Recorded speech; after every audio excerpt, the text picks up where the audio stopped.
The Tony Hawk Pro Skater series has been close to my heart ever since I was a kid.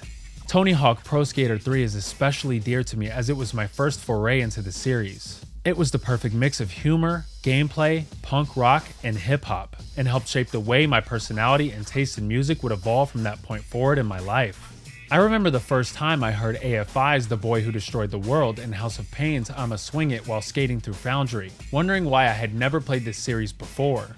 I remember being blown away when I found the secret pirate ship area in Skater Island and wondering what other hidden secrets I missed in the previous levels. These memories are some of my favorites as a kid playing video games in the early 2000s. With the release of Tony Hawk Pro Skater 3 Plus 4, I was excited to go back and relive those memories that I've held so close to my heart over the years.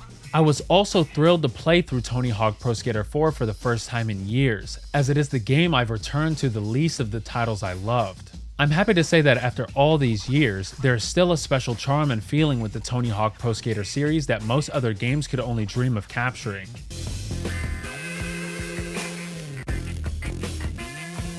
Those familiar with the original Tony Hawk game should be familiar with the gameplay loop of this remake. You either choose a skater from a list of pros or you can create your own skater to complete a list of goals in 2-minute runs. There is a great variety when it comes to these goals that range from basic score attacks to causing an earthquake in Los Angeles. After you 100% all levels in the game, you then unlock pro goals for all levels, giving even more challenging goals to accomplish. You will keep replaying these levels, learning lines that you can use to combo together high scores and collectibles that are spread out throughout the levels. Among these collectibles are additional stat points to invest in your skater, cash to spend in the shop, shop expansions, and hidden decks. Almost every level is expertly crafted and has its own personality and theme. Classic levels like Foundry, Alcatraz, Airport, and College are given makeovers to allow them to be more exciting and fun to skate through than ever before. There were a couple of times I stopped and looked around a level and was shocked by how well they recreated these iconic locations and the detail that has gone into them. There are some levels that I wish they had expanded on or improved, however. For example, Kona remains a very boring level with not much to do or create lines on. London also fails to have a very fun layout to play around in, and the goals are some of the more frustrating ones to complete. Besides not sprucing up some locations, one level in particular was a slight disappointment for me. In the original Pro Skater 3, you have to grind a particular Jolly Roger flag to unlock the outside area and gain access to the pirate ship outside.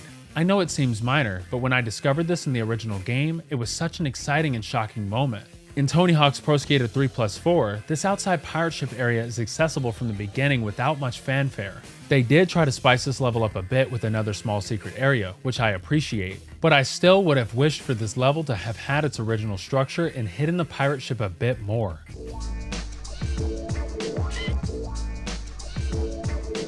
Beyond the career mode, there are also multiple game modes to play online and multiplayer. Most of these are returning games from the previous titles, such as Graffiti, Combo Mambo, Trick Attack, and more. There is also a new game mode called Hawk. In this mode, you play a form of hide and seek where you and your opponent will hide the letters HAWK around a level. After the hiding phase, you and the other player then race to see who can collect all the letters first. It is a pretty fun new addition, but I don't see this mode being played over the more traditional and classic modes available. Also returning from Tony Hawk Pro Skater 1 Plus 2 is Speedrun mode. This mode challenges you to play through each level and complete all of its goals as fast as possible. It's a fun challenge for those who want to test their knowledge and skills. I've never been a huge fan of multiplayer modes in the Tony Hawk games, preferring to just play around in the career modes and try to beat my own high scores. However, if you are someone who enjoys testing your skills against others and looking for a more competitive experience, Tony Hawk's Pro Skater 3 Plus 4 has enough of this content to keep things interesting after you complete career mode. Let's address the elephants in the room. Yes, there are a lot of songs from the original releases that did not make it into these remakes. There are a lot of people who have shown their anger and disdain for the decision to include a ton of new songs rather than just maintaining all of the original songs. Also, Tony Hawk Pro Skater 4's campaign has been revamped to match the previous 3 titles in the series by having a 2-minute timer, with a list of goals to complete, as well as removing 2 levels, Chicago and Carnival, from the game.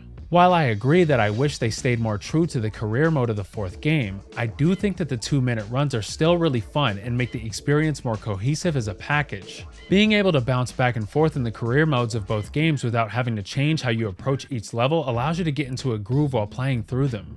I also think the 1-hour timer is a nice compromise for those who would rather take their time exploring the levels and have a closer experience to the original release. The choice to include only a handful of original songs while bringing in a lot of new songs to highlight more artists is exactly how they should have handled it. Licensing music is very expensive and complicated nowadays compared to how it was in the early 2000s.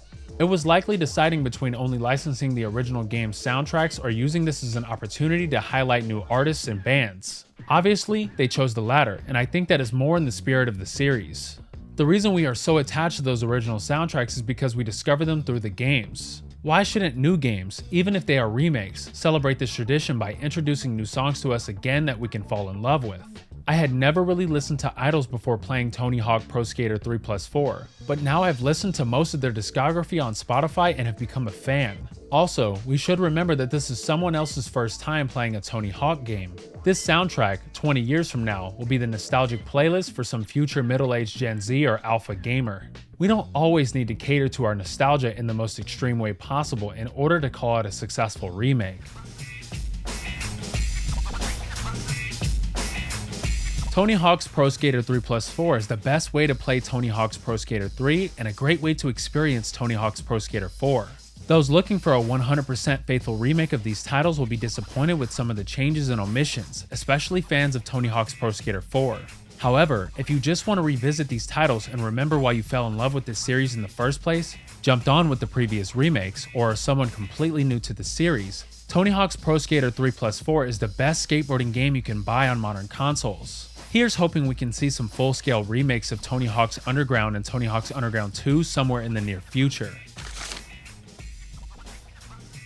Final Weapon is giving Tony Hawk's Pro Skater 3+4 a 4 out of 5 stars. Activision provided a PlayStation 5 copy of Tony Hawk's Pro Skater 3+4 for review purposes.